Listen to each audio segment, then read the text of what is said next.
மேல்மருவத்தூரில் அவருக்கு மேலே ஒரு பாட்டு பாடினேன் நான், ஒரு டிவோஷனல் சாங் பாடி ரெக்கார்டிங் எல்லாம் முடிஞ்சு பாட்டோட ரிலீஸுக்கு வந்து மியூசிக் அகாடமியில் ஒரு ஃபங்க்ஷன் வச்சுருந்தார். அன்றைக்கி மியூசிக் அகாடமியில் எல்லாரும் வந்திருந்தாங்க. இந்த ஆடியோ லான்ச் ஆல்மோஸ்ட் முடிய போகிறது. எனக்கு ஒரு ஃபோன் கால் வருது ரஹ்மான் சார் ஸ்டுடியோவிலேருந்து.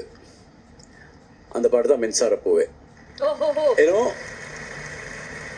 ஏன் நான் சொல்கிறேன்னா, அது ஐ ஸ்டார்டட் கனெக்டிங். இந்த மேல்மருவத்தூர் அம்மா தான் வந்து அந்த பாட்டுக்கு காரணம்ங்கப்பட்ட ஒரு விஷயம் என்னோட மனசில் ரொம்ப ஸ்ட்ராங்காக அந்த காரணத்தை எனக்கு தோணிருக்கு. So it is very special.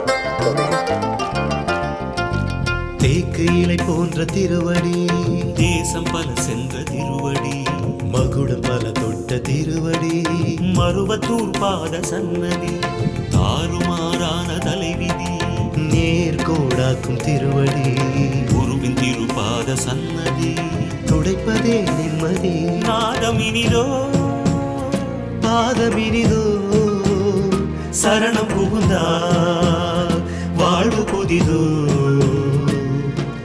Pooja தீர்த்தம் பூத்து வருவது, பேசா பாஷை பேசி வருவது, ஆசா பாசம் அடக்கி விடுவது, தாய் உன் பாத சன்னதி.